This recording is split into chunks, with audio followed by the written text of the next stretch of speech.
Good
afternoon. Just waiting for more people to tune in so I can start talking about our live chef demo here this afternoon.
Okay.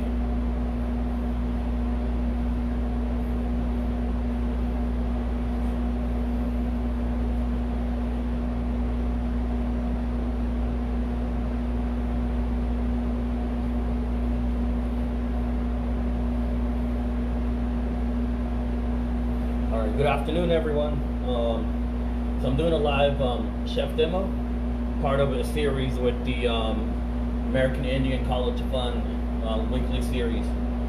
And what I'll be making for you guys here today is a sage and bison ribeye sear with oyster mushrooms, sunflower shoots from Dream of Wild Health farm, which we received today. Sage, culinary sage from the local co-op. And since we don't have access to wild onions at the moment, or ramps, I'm going to be using green onions. And we also have orange bell peppers, which is already roasted, and I will be breaking that down into a puree for the dish. And we also have a acorn squash as well. And for the bell pepper sauce, I will be using blue agave syrup, which to me is the maple syrup of the Southwest.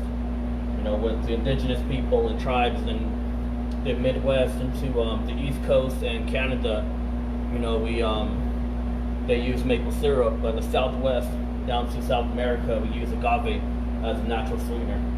You know, and I also have sunflower oil that I will be cooking with, The work that I do, I try and focus on utilizing only indigenous ingredients of North America. So before I start a demo, I will introduce myself and talk about the work that I do. So my name is Brian Yazzie. I am Navajo or Dene. I am from a small community called Benahoso, Arizona, which is located on the northeast part of the Navajo Nation on the Arizona side. And if you are familiar with Mountain Valley, that is basically my backyard. So going north from my hometown, about 10 minutes, we run into the ridge that separates my community and Mountain Valley.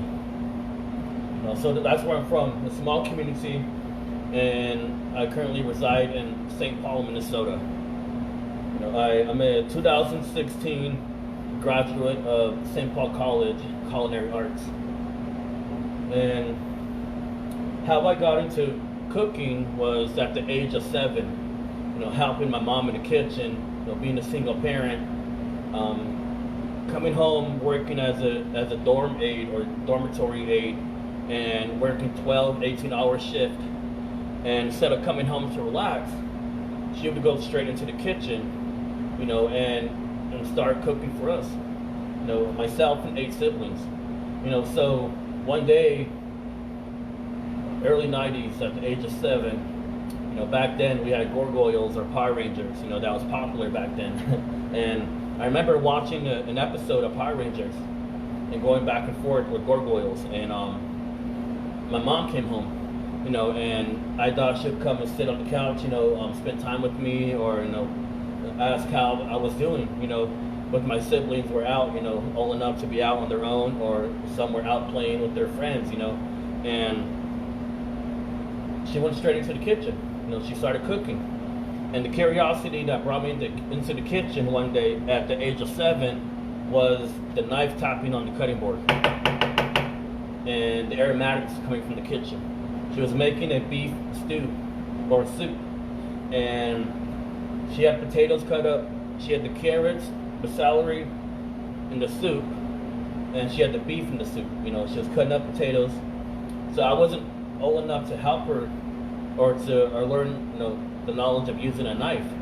So I started doing the dishes, started putting out plates on the table, making salad, whatever I could to help her, in a way to give back, that unconditional love that she gave me and my siblings growing up. It was just my way of helping my mom. So that's where I got my passion for cooking at the age of 7. And all through grade school, high school, into my early 20s, cooking, backyard cookouts, family parties, friends. I worked in a couple of restaurants in the early age of 20 to 22 in Phoenix, but it was areas that I wasn't, I didn't have a passion for, So in 2013, my fiance and I, Hunmana, we moved to Minnesota. We moved here to Minnesota, and for me, I wasn't sure what I wanted to do. I was doing labor work, rod busting, carpentry, any types of labor work that I could do. And she knew what she wanted to do and why she wanted to go back to school. But I didn't have a clue of what I wanted to do. Moving to a new place, starting a new life, and one day she brought up the idea that, you have a passion for cooking. So why don't you why don't you start, maybe go to culinary school? So like, okay, it's not a bad idea. And a week later, I received a brochure in the mail from St. Paul College. And I remember looking at the brochure. It had all these shiny appliances. It had different type of pans, oils, the produce, the flames from the stove. That drew me into attending their open house in November of 2013. And I spoke with the faculty, I connected with the staff, and I seen the whole layout of the kitchens, and it's something that I wanted to do for sure. Get paid for something I love to do, right? For a passion that I had. And the following semester, 2014, is when I enrolled. and I started my first semester. So in the first semester we had our homework or project, and that was picking one dish from one cuisine across the world, and to try and perfect or learn as much as you can from that dish, to recreate something and present that to our instructors, to find our intro level of creativity. So for me, I like outdoor cooking, flames. So I love Japanese cuisine. I like Southern food, Southern style cooking, open fire pits, barbecues. So that's what I was more drawn to. And I remember looking at a couple of textbooks and cookbooks of wondering what cuisine should I pick, and flipping through the pages, I realized that over 50% of the ingredients from each cuisine across the world are ingredients that came from the Americas. And that blew my mind as an aspiring chef. And I came to I realized that not only have our indigenous peoples survived manifest destiny or colonization, but so has our ingredients, and now they supply the world. You can't have French cuisine without beans, squash, corn, potatoes, or even Italian cuisine, but those came from the Americas, and that just speaks volumes of how the indigenous cuisine of North America has been overlooked for so long. So when I graduated in 2016 is when I was working with one of my mentors named Sean Sherman. I was working a part of his catering team. So from 2014 to 2016, learning as much as I can from his guidance and from the catering business. And when I graduated, we had a conversation of continue working with the sous chef team or branching out on my own, and working under my own name. So we had that conversation, and with his blessing, I was able to move on and branch out on my own and work under my own name. The same concept, the same mission, helping to bring awareness to the indigenous food cultures of North America. The same core values, but just extending, branching out. So since 2016, my fiance and I have been traveling internationally, to different areas across the world. And not only do I work for myself as a small business person, but I'm also still affiliated with the sous chef team, and he's one of my mentors. And I'm also a delegate of the Slow Food Turtle Island Association, and I'm also part of a group called I Collective, which is a group of foragers, farmers, seed keepers, food scholars. We all help to be on the front line and talk about the appropriation of indigenous food culture. So that's a little backstory about where I'm from and the type of work that I do. So to get started here, like I said, I'll explain the menu again.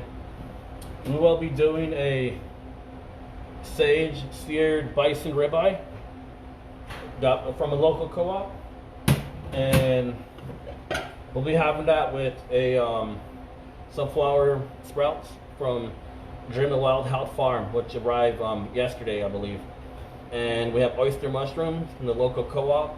And I know it's ramp season or wild onion season in the Midwest, but with all the work that we have been doing, I was unable to go and forage some on my own. So I end up using green onions as well from a local co-op. And we also have acorn squash that we will be using. And the last item that we have is a roasted bell pepper sauce. So I already have it roasted, so that part is taken care of. I have it in the oven for about 7 to 10 minutes at 400 degrees, depending on the style of oven you have. You may have to go longer, about 15 to 20 minutes. Just until they start getting color. Then you can take it out and let it cool down. So we'll get to that the last minute. But right now we're gonna start with the bison ribeye, and the reason why I'm starting with the bison is because when you're cooking meat, after you cook the meat, you have to let it rest for anywhere 5 to 10 minutes. You know, just let it cook on its own when it's off the heat. You know, for me, I'm gonna cook the bison medium rare. That's the way I like my meat. Very good.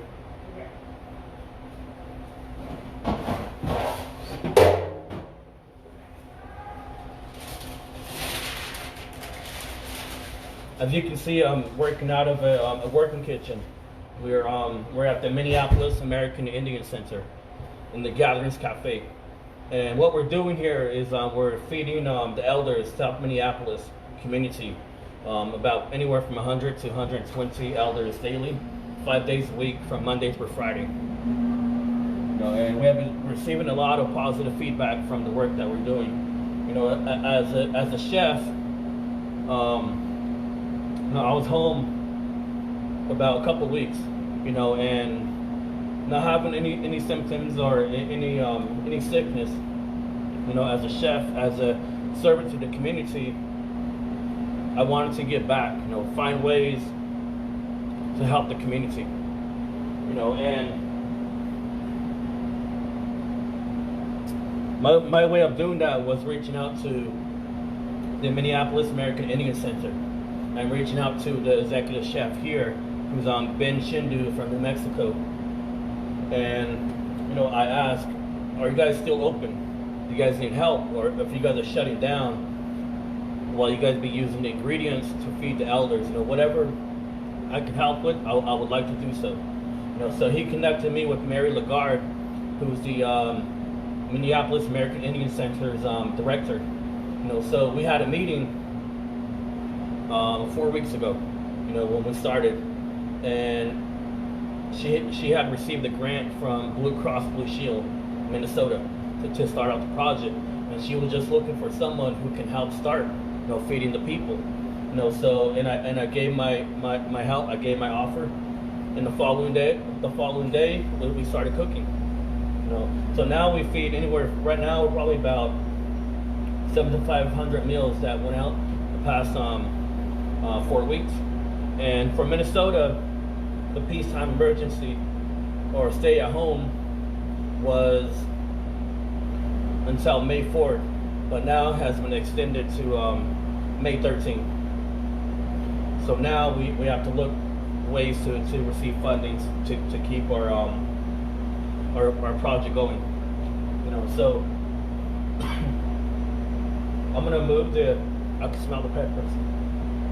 I'm gonna move the camera over to the stove, and I'll start cooking the bison.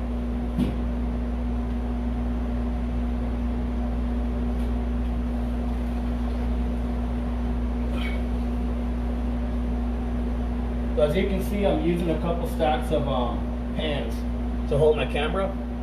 You know, just being innovative in the kitchen. And you can't see, but I have a couple of lights that are put up as well, just to help with the exposure here in the kitchen. All right.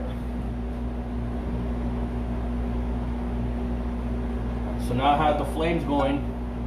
You know, so I'm gonna start with the bison, and then I'm gonna put in the vegetables.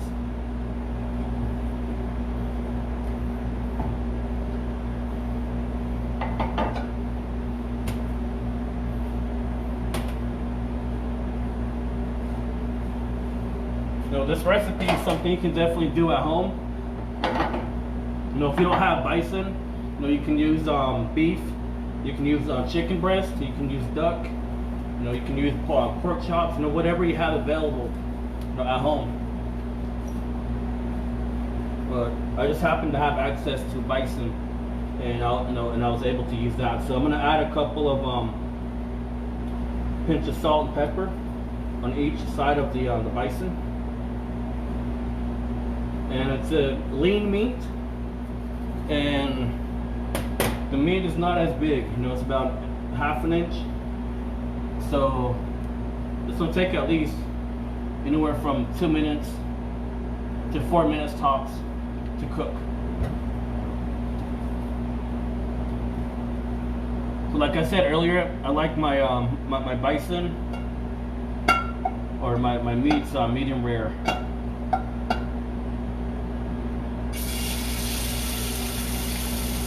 You know, some people like to move the meat around in the mist, but for me, you can just leave it or just let it cook on its own. So that's how you get that charred, that crust on the meat.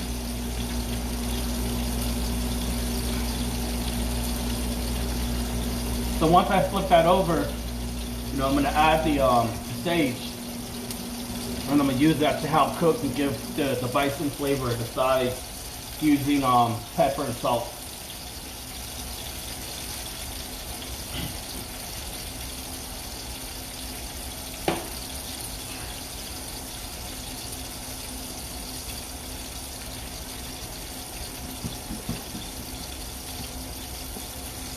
If you guys have any questions, feel free to ask.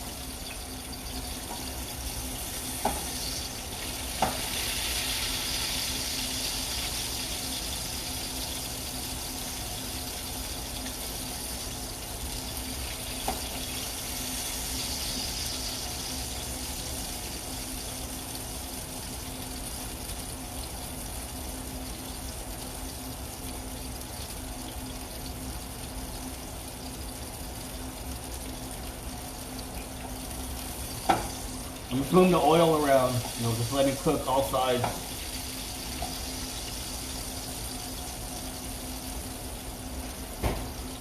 Right, so now I'm going to check the bottom side of it. No. Yeah, there you go.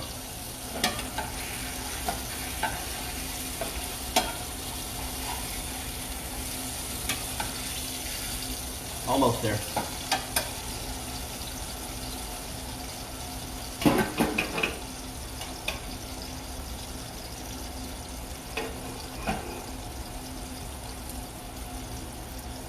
Yeah, so if you're just joining us, I see a couple of comments. Yeah, so today I'm using Bison Ribeye. And like I said earlier, you can use any type of meat that you have available. You can use chicken, pork, beef. And if you have salmon or any type of fish, you know, you can use that as well.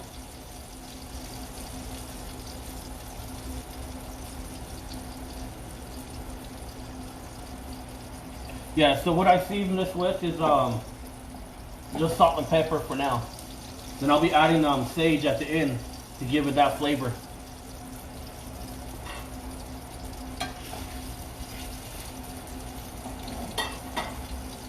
Couple more minutes.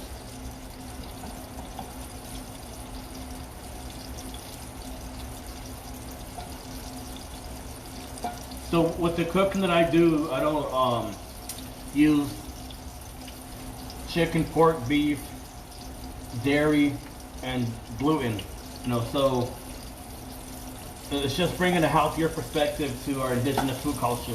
You know, in a way, bringing back what was our original food. You know, and I use, for sweetener, I use a lot of natural sweeteners like maple syrup or agave or birch syrup. You know, and I use some local honey as well. There we go. So we can see that crust. It'll start to change color. So now I'm going to flip it.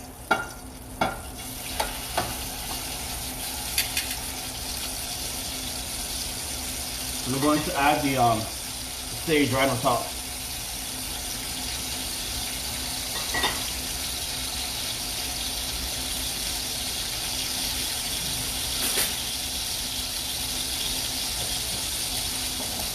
Then I'm going to use some of the oil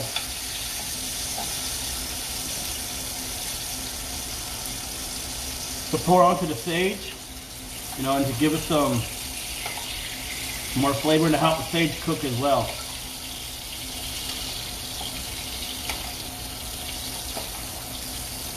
Now, if you have cedar at home, you can definitely use cedar. If you have the prairie sage, the traditional sage, you know, you can definitely use that, but I would recommend using half the amount. because the traditional sage is more stronger than the regular culinary sage. You know, even when you're making tea with sage, you know, just for using the culinary sage, you know, you would use double the amount than you would use the traditional sage. All right, so I'm gonna let that cook for a minute. I'm gonna let that be.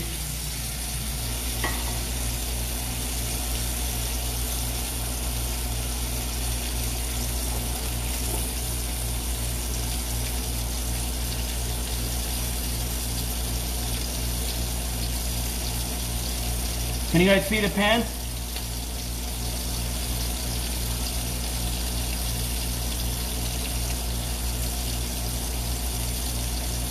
And for the oil, I'm using sunflower oil.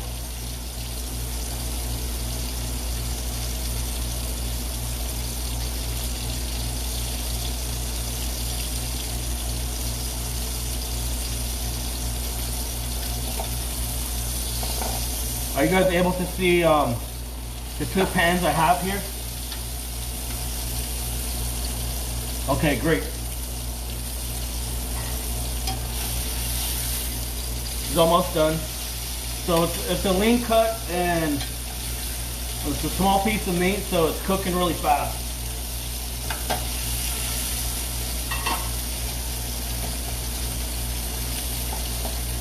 I'm gonna add some of the grease back on top, just to help cook the sage, and you know, and infuse the flavor with the bison.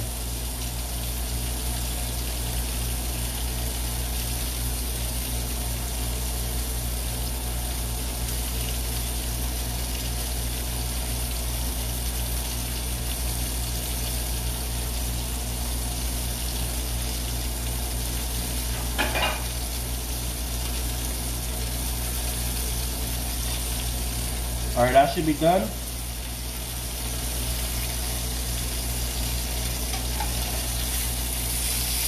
Yeah, there you go. All right.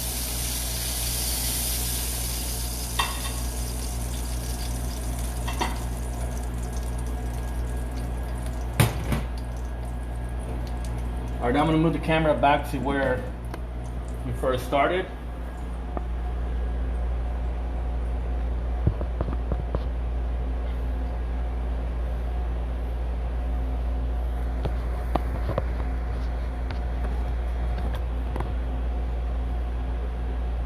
Yes, bison's not as gamey, you know, same as rabbit, but you'd have to definitely flavor the meat. You know, it's different from using beef. You know, beef has its own flavor. A bison is more lean meat. So now we're going to jump into working on the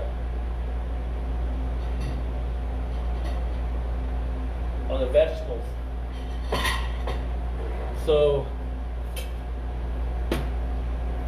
okay. Yep, I took my pan off, thank you. You know, at home you can use that same grease if you want, the bison grease, you know, you can use that again to saute the vegetables, but I'm going to use a whole new pan just to show, you know, to do it from scratch. You know, but if you're home, you know, you have elders who love their traditional medicine, their traditional meat, you know, you can use that same oil from the grease and from the bison, you know, and you can use that to saute the potatoes, you know, whatever ingredients you have. So I have an acorn squash, more of a winter squash. You know, these are still available, and they last forever. You know, they last for a couple months. So what I'm gonna do is I'm only gonna use a small piece of the acorn.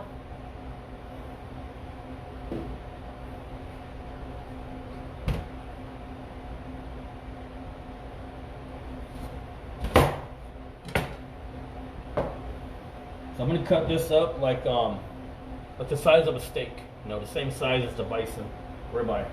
And I'm gonna take out the inside.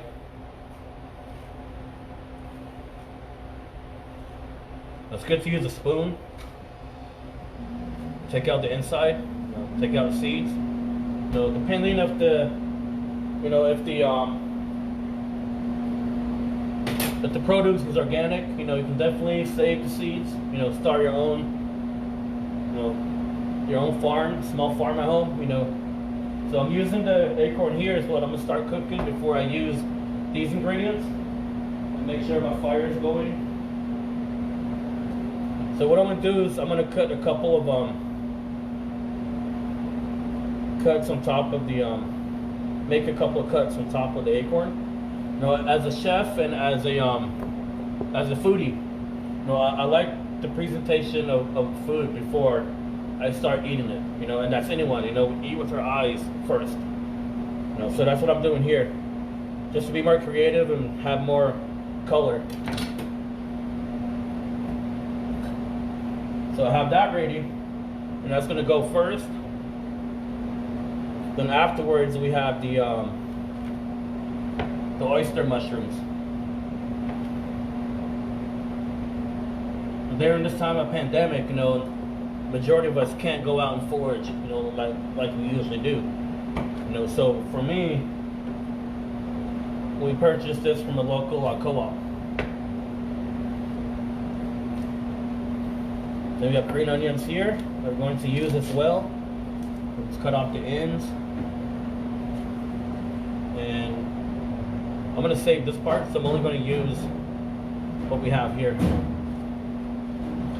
So about 1 inch cuts. So I'm going to save.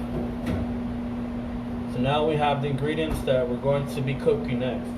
All in steps. The first one we're doing is the acorn. The second is the oyster mushrooms, and the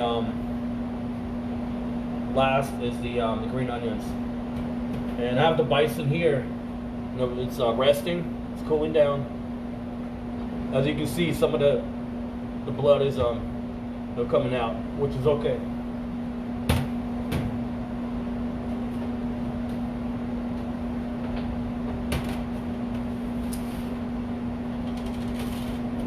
So I'm going to move you guys back to where I had the pan.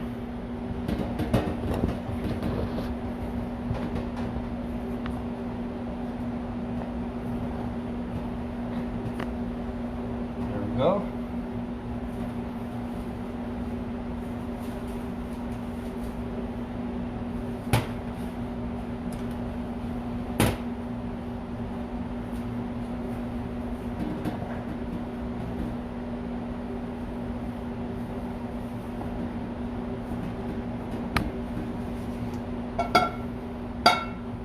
Internal temp for the bison, it's hard to say.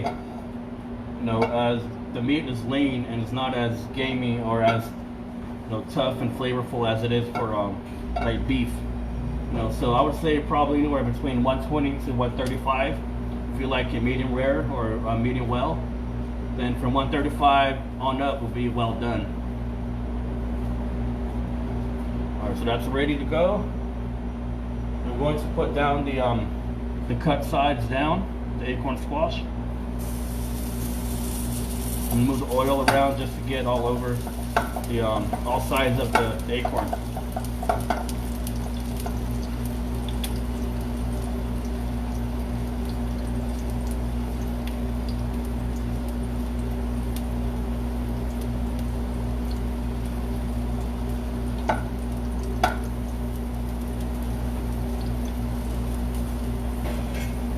Acorn may have a hard shell, but it's really fast, you know, when you're cooking the acorn.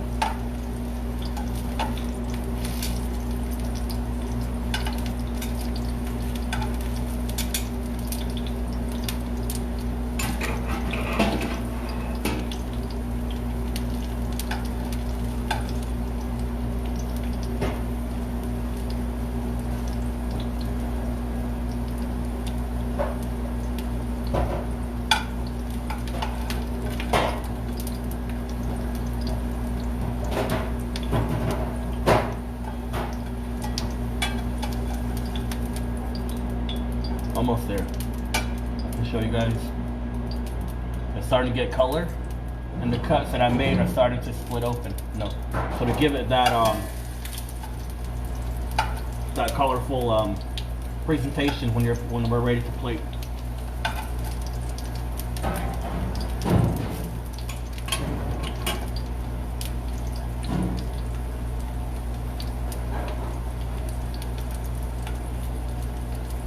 You guys have any more questions?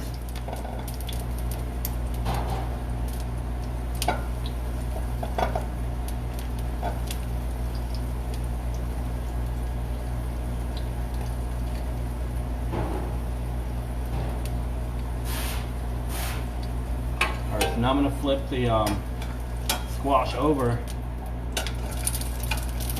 Cook that side.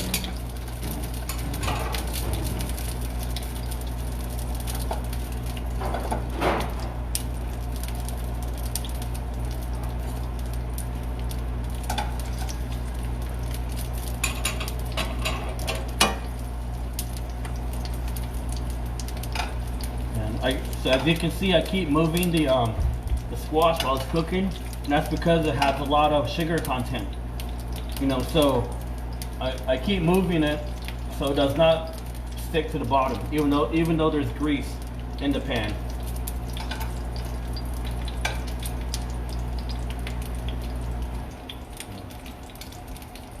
So for me, I like the skin of the acorn squash. Whenever I sear it, saute it, or roast it off in the oven, you know, I like to keep the skin on. It gives it that crispy texture, like like fried potatoes, if you may.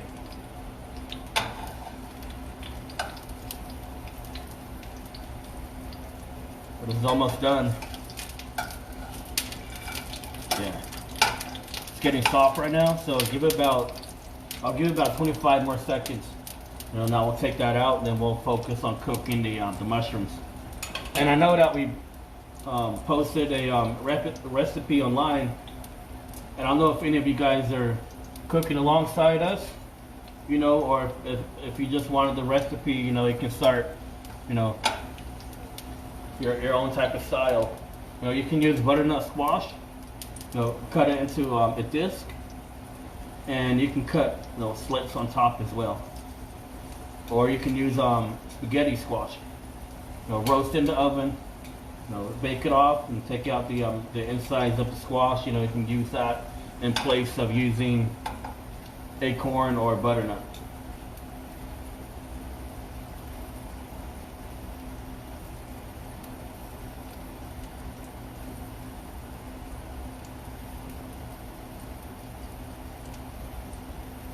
Yes, food access to food access to our tribal communities has always been always had a lack of access, you know.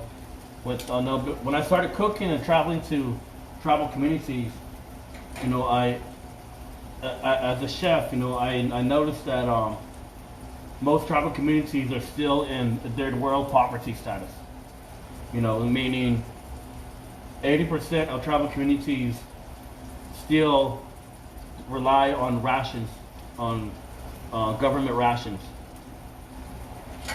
You know, and that's one thing I do see changing, as a lot of grassroots organizations and individuals on reservations who are starting their own farms, you know, which is great. So now this is done, I'm gonna take this off. Place that back on my cutting board, and now I'm going to add the oyster mushrooms.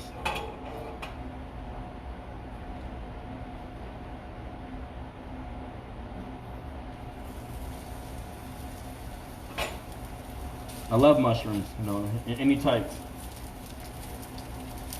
Chicken of the woods would have to be my favorite. So as you can see, I'm trying to keep the food visible.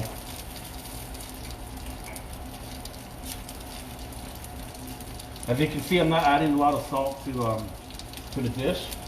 You know, I mean, you'll see chef, you know, adding salt to every ingredient they're cooking, which is great. You know, but the bell pepper sauce that I'll be making will complement these ingredients. You know, so I'm not putting salt on each ingredients I'm cooking. You know, because I want to keep the natural flavors of these ingredients as well. The only thing I added salt to was the bison so far.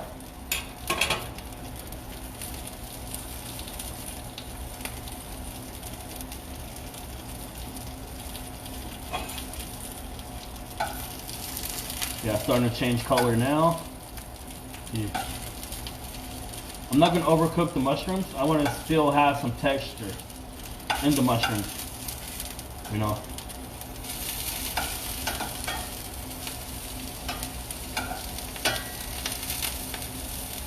So it's just about done, about 1 more minute. I'll take these out, or I'm going to add the green onions and then we'll take them out.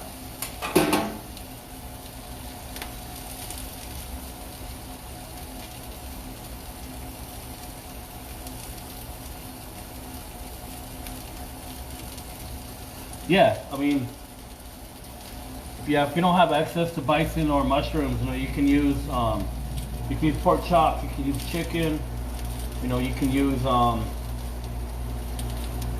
different types of ingredients for sure.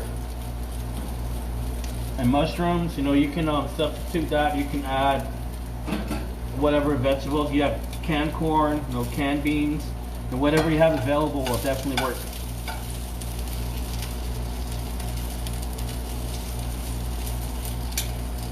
Mushroom season right now, wild onions as well, but at the moment I do not have access to go out foraging. You know, as a chef, as an indigenous chef, you know, I learned that we are also teachers. You know, we're bringing back these type of foodways or cuisine that has been forgotten.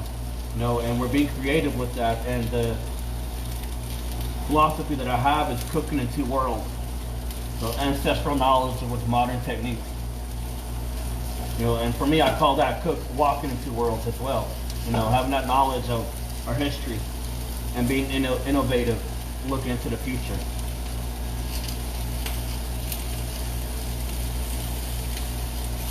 All right, so these are done. Now I'm just gonna add the green onions.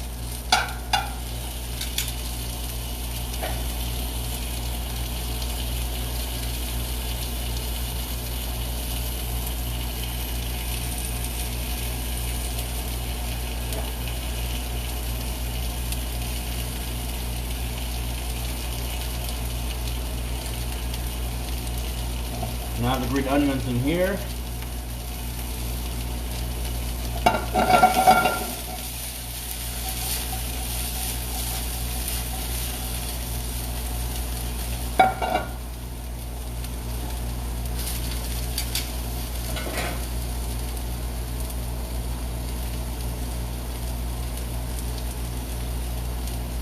Hello to Sear.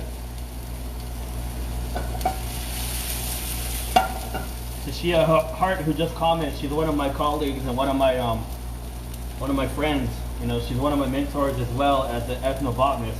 You know, if I don't recognize a certain type of plant or how to utilize a plant, you know, I would, you know, email her or send her a picture of what I have, you know, and she would respond and they'll give me some guidance on that. All right, so these are done. I'm gonna turn the stove is off, but I'm gonna let that cook, and I'm gonna add the sunflower sprouts.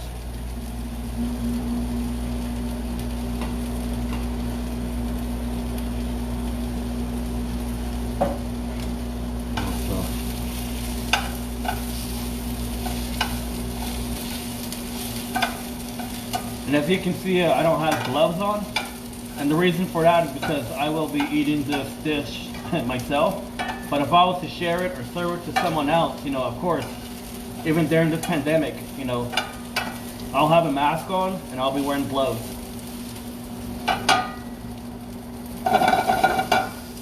So that one's just about done. We have the mushrooms that cooked for about 3 or 4 minutes. And then we added the green onions. for about 30 seconds, and then we added the sunflower sprouts.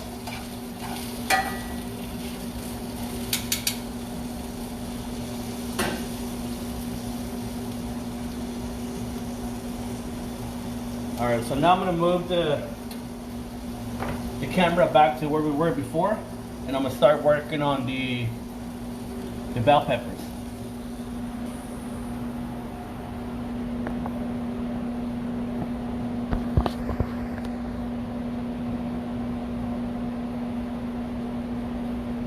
Okay.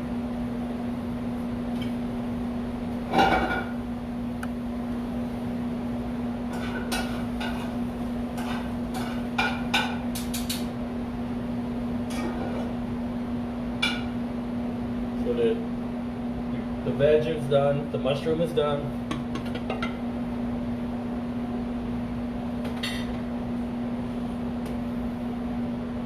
Now we have the acorn squash here. As you can see, the cuts, they kind of split up, you know, so it gives it that creative presentation. You know, so now, place that there. Now I'm going to work on the bell peppers.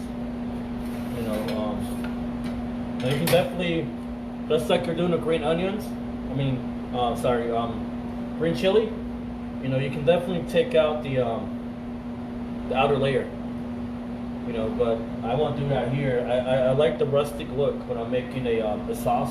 I like to keep the chard and the layer. The only thing I'm gonna do is take out the stem. You know, I don't really need to use a knife because it's already roasted. You know, it's already softened. Take out, and I'm gonna keep the seeds in there as well. You know. It adds more of the nutritional value to your meal for sure, keeping the seeds in there. And so now I have that. And I'm just going to cut these into smaller pieces so I'm able to use the Vitamix.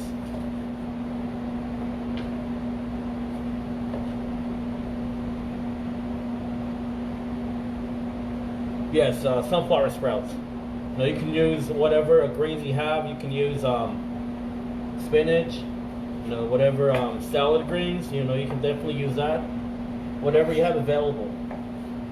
You have canned spinach at home, you know, whatever ingredients that you have available and have access to. You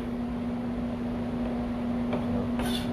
So I'm not doing the typical chef uniform cuts. You know, I'm just cutting these up. You know, just the reason why I'm just cutting them up is it's going to be pureed. You know, so there's no reason to be cutting these up in uniform style.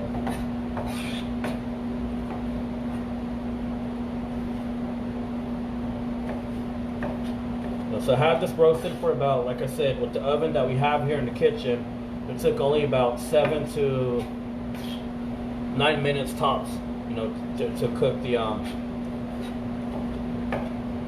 bell peppers. So I feel like 2 is all we need. So I'm going to put these 2 aside.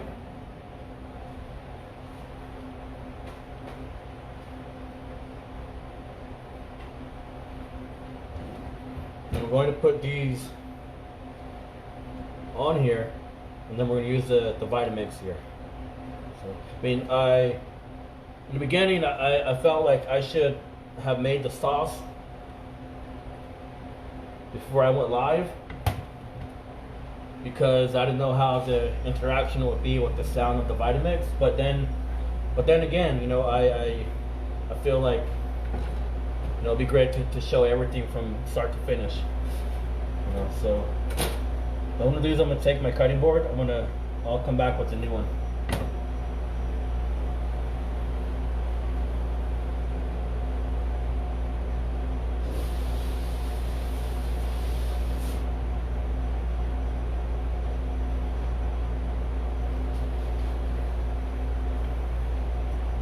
There's a new cutting board. And as you can see, I have the rag at the bottom. You know, it's one of the tricks that we have in the kitchen. is where without the rag, the whole cutting board will be moving around. But to have even a wet napkin would work. Just place it at the bottom. It'll keep it from moving around. Okay, so we have the acorn done. We have the mushrooms, the sunflower sprouts, and the green onions. Those are done. And we have the bison, which is seared with sage. The ribeye, that one's done.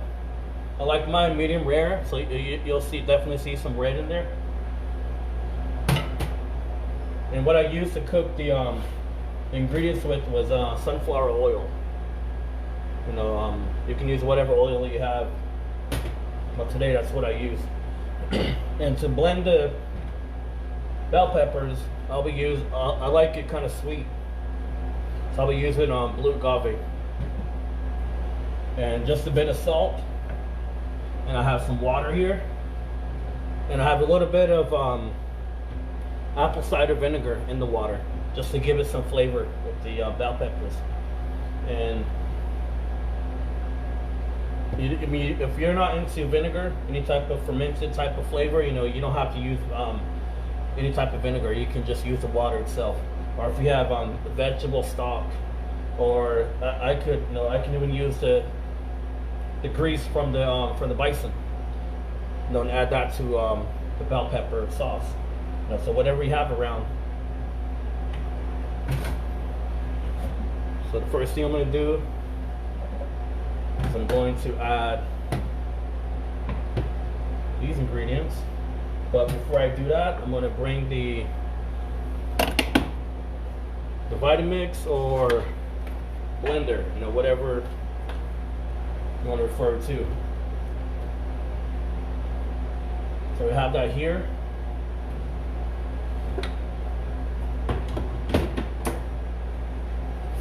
I'm going to add the bell peppers.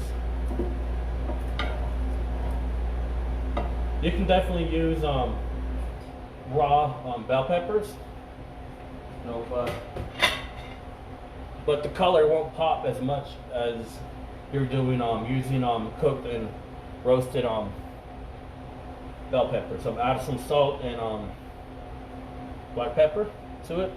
So the only thing I've seasoned so far is the bison and the sauce. So there's no seasoning on the acorn or the mushrooms and the sunflower sprouts. So I'm going to add just probably about half a cup of water to start off.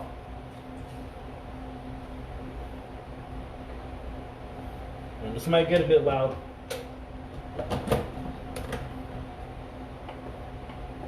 So it's going to, a second.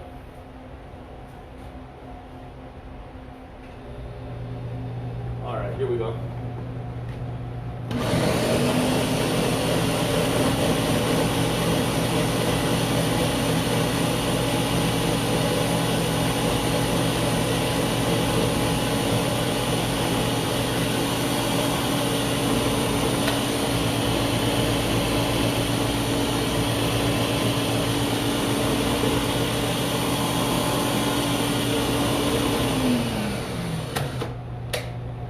Just about done. I'm going to add the sweetener.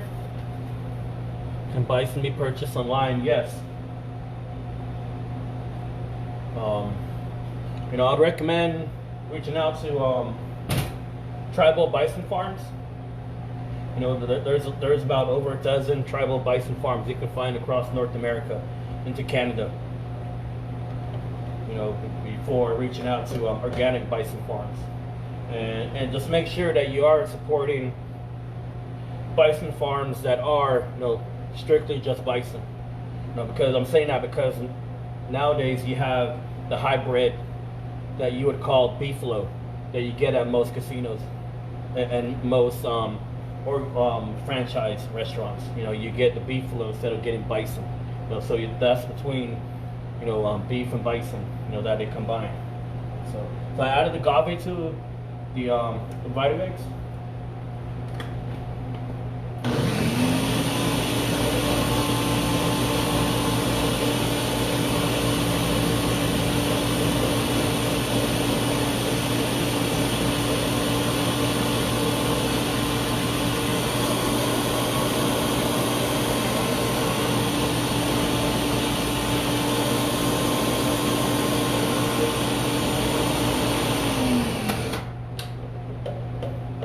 one's done.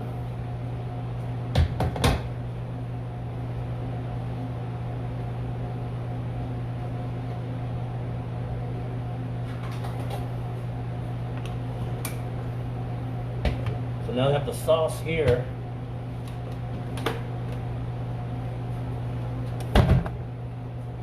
And I'm going to add that, or pour some container. So I made more than I need, but that's okay.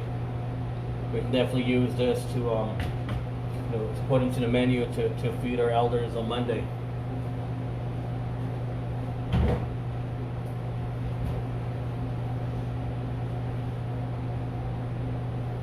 All right, so we have the roasted bell pepper sauce, saline with agave, salt and pepper, apple cider vinegar,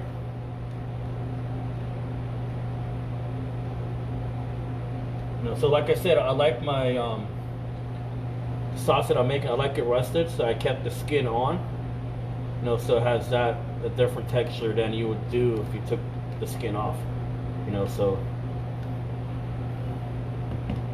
All right, so now I have the bison, I have the acorn, and I have the mushrooms, the sprouts, and the green onions. So now we're going to plate.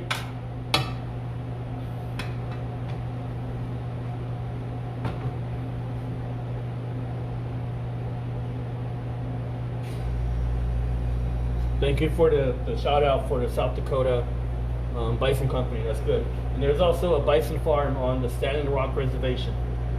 And just to share a quick story, a couple years ago with the Standing Rock situation that happened with the pipeline, I was still in college in 2016, my fiance and I, and we wanted to help. We're finding ways to help, besides networking on social media, besides protesting.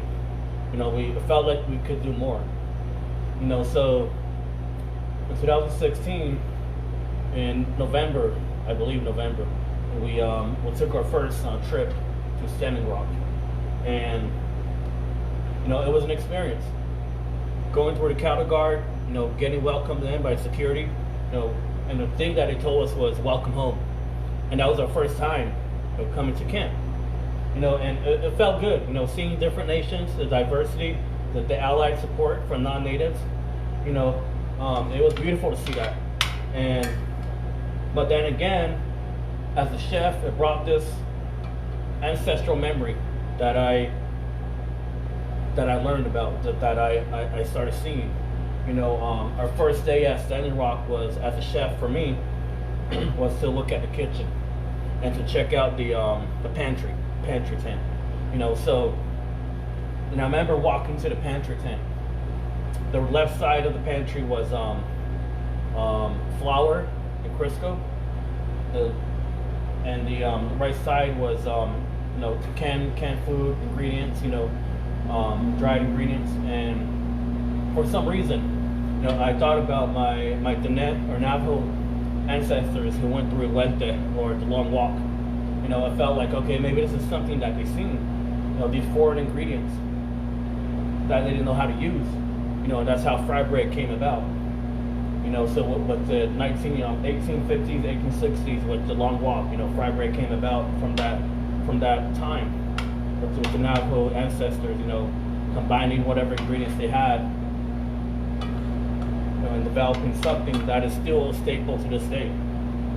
Especially this pandemic happening. I know a lot of families who live in rural areas on reservations, and the only staples they have access to is water, sugar, lard, yeast, wheat, flour.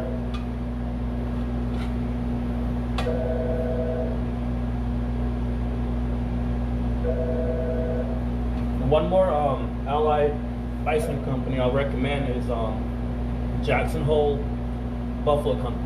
They just shipped us a couple of products that we can use this coming week. I recommend that place as well. All right. So here's the all the finished product when we start working on these. So we have the acorn squash that's cooked, nice and crispy on top. It looks like a pineapple, doesn't it? It's probably how you can trick, our kids into eating vegetables, right? Making it look like pineapples. Then we have the mushrooms. We put right here on top.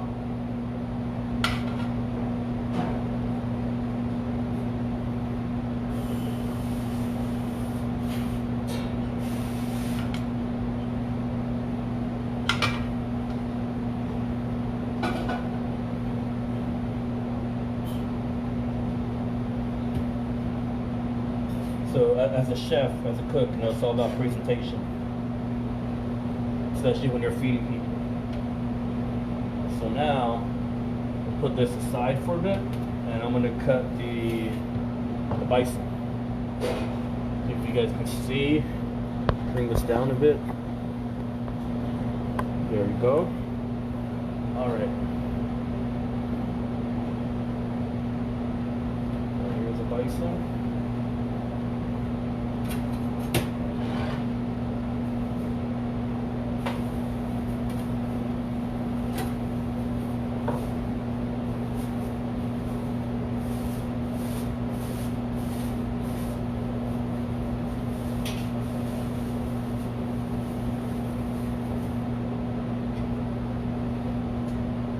I like my bison medium rare, so that's what I have here today.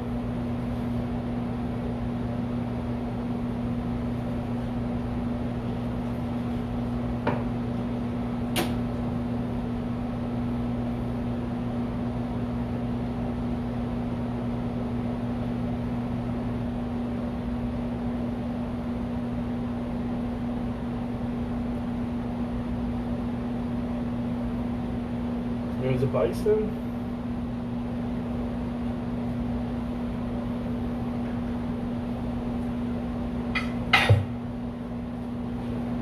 Alright, now I'm going to slide the cutting board.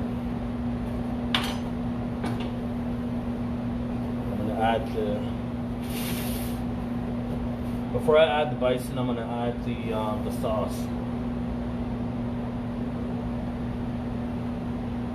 Reading some of your comments right now.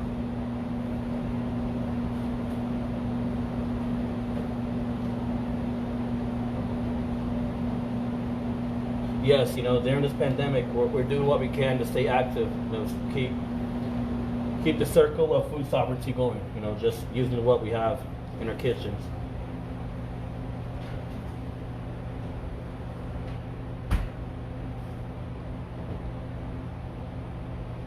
I'm adding the sauce on top. Now, before adding the sauce, you can also mix the mushrooms, green onions, and the sprouts. You can toss that in a bowl with the sauce as well if you want it that way.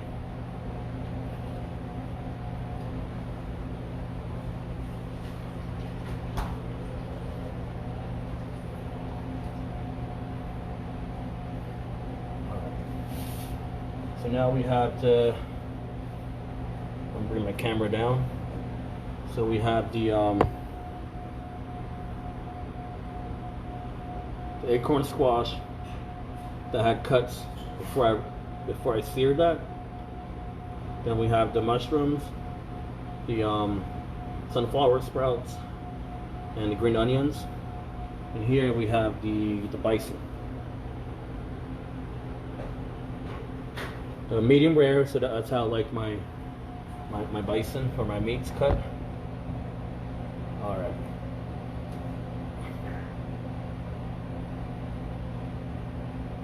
Great to hear the video is nice and clear. I was worried about that. I did a live session on my page yesterday, and it was kind of blurry, so thank you for that. All right, so now I'm going to add the bison here. So how can we do this? All right, start from here. Put it off to the side like that.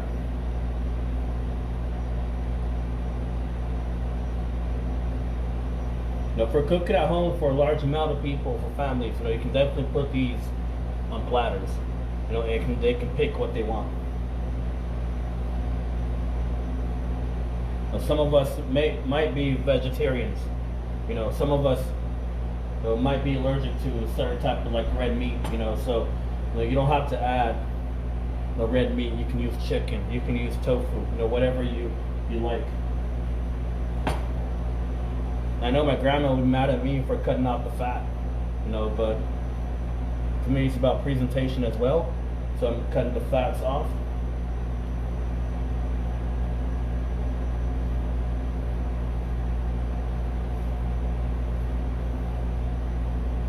Like I said earlier, so like I'm not using gloves, or I don't have a mask on right now.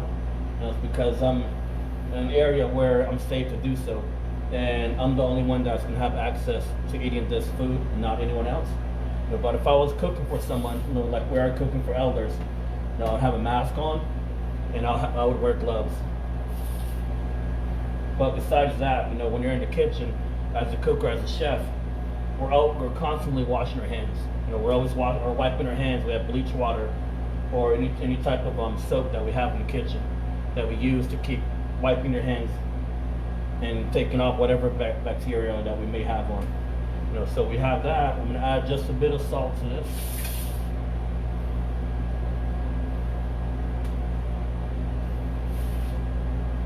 And we have some leftover sprouts that we can add right on top.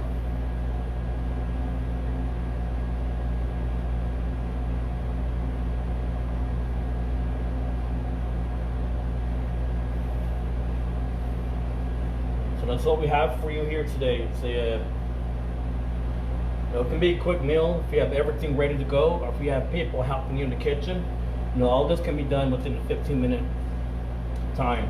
The only thing that will take the longest to cook would be the bison or any type of meat you're cooking.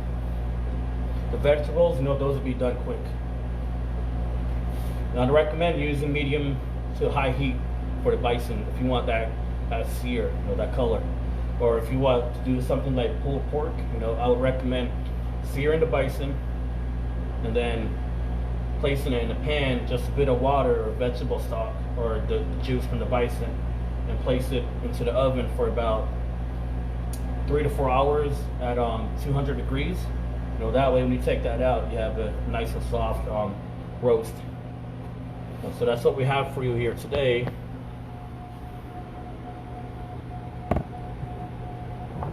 So we have the acorn squash.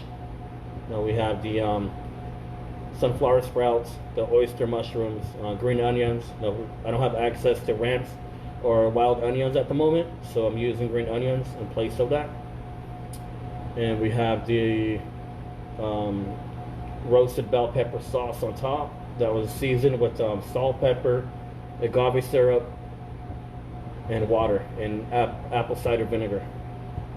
And we have the medium rare bison ribeye. So that's what I have. And then we have some of the raw sprouts on top.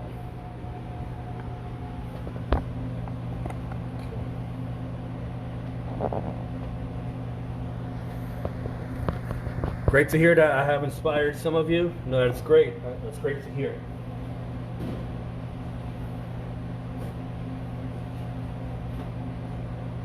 Just looking at your comments right now, I'm catching up.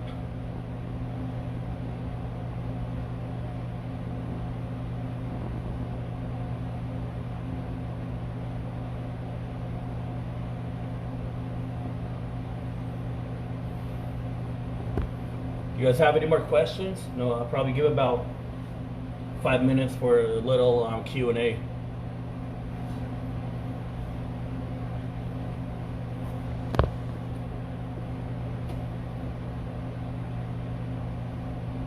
Oh, thank you guys for watching. This is makes me happy that we have people on social media who are interested in in not just watching live feeds, but also staying connected and learning, or even the curiosity of our indigenous food culture.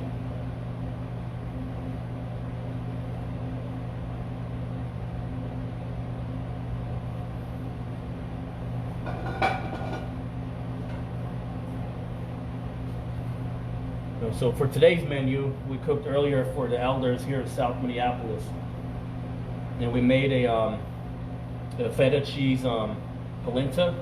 We made a sirloin Angus. We cut the meat up yesterday, flattened it, and we rolled it in mushrooms. We have mushrooms, green onions, salt and pepper. We rolled that up, and we seared it on the flat top here, and we placed it in the oven for about 30 minutes, just to give it that medium well, done. And that's what we had. We also had a what else did we have? We had a salad on the side, and a gluten-free cake, a dessert that we had as well. Okay. Yes, I can definitely share the recipe that we made here today.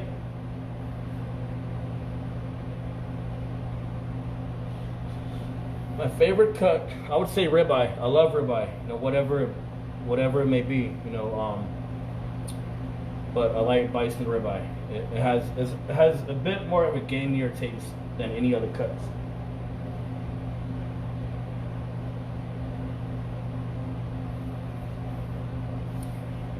I can tell you a story about the tattoo I have. It's a cover-up. So these are the first ingredients that I ever worked with, becoming a chef. So we have the Butternut Squash, Bear Island flint corn, Aztec black corn, cranberries, sumac, sunflower, and flax cedar. So it's just a representation of giving homage to how I got into focusing on indigenous food.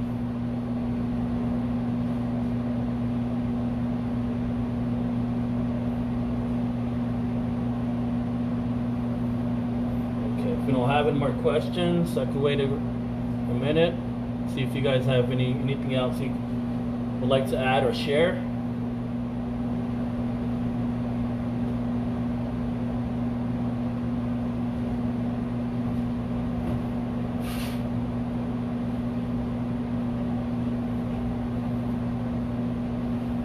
And I do post videos of recipes on my YouTube channel, which is on Yazzie the Chef TV. I post easy made recipes as well, if that's something you're interested in. All right, so that's what we have here today. I'd like to thank the American Indian College Fund for allowing me to take over their social media for today, for the last hour, and doing a small chef demo, focused on just indigenous ingredients of North America. Like I said in the beginning, how I got into cooking was through my mom. The passion that I have for cooking is from her. And then how I got into focusing on indigenous food was in culinary school. Finding out that over 50% of ingredients within each cuisine across the world has come from the Americas. And I like to share that constantly, because not only has our indigenous people survived manifest destiny or colonization, but so has our ingredients. And not just that, but they help supply the world. Like I said, you can't have corned bean or squash what's in Italian or French cuisine, which they didn't have before the 14 or 1500s. So these are ingredients that came from the Americas, and it's just our time to bring forth awareness, and let the light shine on these beautiful ingredients that we have here today.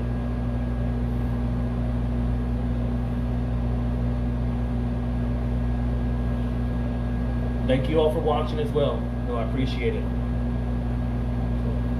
Hope you all have a good day. Hope you had some inspiration about any of the ingredients that I cook here today. Like I said, we have a lot of kids who don't eat vegetables. So like I said, this acorn resembles pineapple. Finding creative ways to feed our kids would be something we can definitely do in the kitchen. Be creative. All right. Thank you and have a good day.